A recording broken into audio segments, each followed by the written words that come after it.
Assalamualaikum warahmatullahi wabarakatuh. Bismillah, alhamdulillah, wassalatu wassalamu ala rasulillah wa ala alihi wa sahbihi wa mawalah.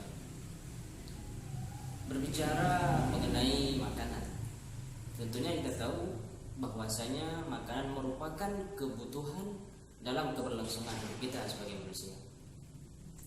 Uniknya, ada sebagian orang yang mengalami kondisi lapar namun dia tidak makan. Ada lagi ketika dia makan, malah dia makan di luar kebutuhannya, makan secara berlebihan. Dan ada lagi di sebagian orang, pada kasus sebagian orang, dia makan dan makannya itu merupakan satu bentuk pelampiasannya, disebabkan mungkin dari emosinya yang sedang tidak pas, moodnya yang tidak stabil dan lain sebagainya. Nah, bagaimana pendekatan kognitif menanggapi hal tersebut? Dalam pendekatan kognitif, kita akan mengetahui dan mengkaji dari sisi proses mental yang terlibat, yang berlangsung ketika hal tersebut terjadi. Kita lihat pada orang yang sedang lapar namun dia tidak makan. Di sebagian orang ketika telah kita tanyai, telah kita observasi bahwasanya banyak alasan kenapa orang ketika dia mulai lapar namun dia tidak makan. Ada yang mengatakan malas ke dapur, ada yang mengatakan mood lagi nggak enak, lagi kacau gitu. Nah, kondisi tersebut ketika kita lihat dari pendekatan kognitif, apakah ketika orang ternyata orang yang sedang lapar dan tidak makan, ketika dia mencoba memusatkan perhatian, itu sangat kacau. Dia tidak bisa untuk mencoba fokus. Kemudian lagi dari segi memori, dari segi mengingat. Namun ada lagi bagi sebagian orang ketika kondisi lapar, malah dia bisa, memori dia itu lebih bisa mengingat. Contohnya saja mungkin bagi sebagian orang ketika berpuasa. Ada sebagian orang ketika berpuasa, dia mencoba untuk menghafal, mencoba untuk belajar, dan lebih bisa untuk mendalaminya. Namun ada sebagian orang ketika dia lapar dan dia tidak makan, kondisi tersebut malah memperburuk kondisi dia dan hanya membuat tubuhnya semakin lemah. Kemudian lagi bisa kita lihat dari orang yang makan namun berlebihan di luar kebutuhannya.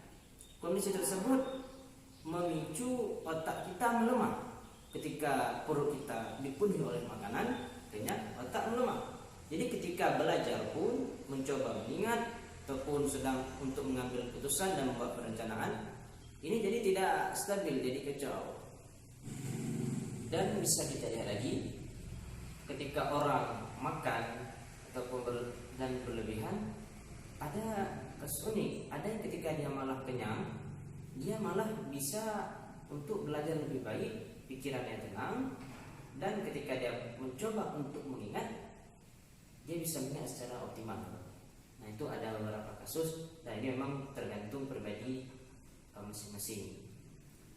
Dan dari dua hal tadi, dia daya kreativitas dan imajinasi kita pun memang ada pengaruhnya. Ada orang yang ketika lapar tadi, pertama, daya kreatif dan imajinasinya itu meningkat. Dan ada juga orang ketika yang di kondisi ketika dia makan dan kenyang ataupun secara berlebihan, mungkin ada beberapa orang tertentu itu lebih menstimulus, merangsang daya kreatif dan imajinatifnya. Dan itu memang kembali kepada seperti kita katakan tadi, bahwa kembali kepada masing-masing. Kemudian yang terakhir, makan dan makannya itu sebagai bentuk pelampiasan. Nah, ini mungkin ya berbagai faktor. Mungkin ketika emosinya sedang memuncak, moodnya tidak stabil, dan daripada harus mungkin ya pukul orang atau melakukan hal-hal yang negatif lainnya, dia lampiaskan kepada makanan. Karena dia menganggap makanan itu bisa untuk memperbaiki rasa ketidakstabilannya, rasa emosinya yang tidak teratur itu. Mungkin ada sebagian orang, beberapa orang yang telah kami tanyakan kenapa dia mengalami tersebut.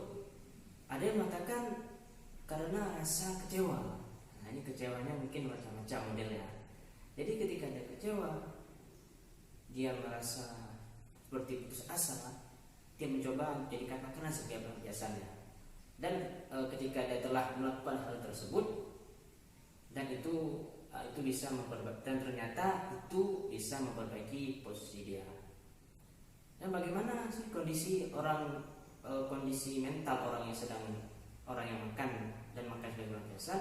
Ternyata setelah kita tanyakan, sama halnya seperti beberapa kasus di atas, bahwasanya itu ternyata mengganggu attentionnya. Di cara dia memusatkan perhatian terhadap suatu objek itu menjadi berkurang. Dan di hal lainnya seperti dalam memori, thinking, persepsi juga tidak bisa dilakukan secara maksimal.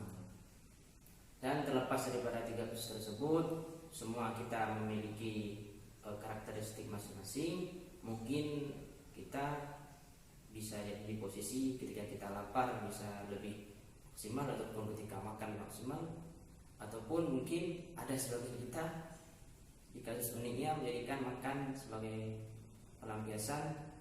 Itu mungkin ada di beberapa kasus orang. Ya, mungkin ini saja yang dapat saya sampaikan. Terima kasih. Assalamualaikum warahmatullahi wabarakatuh.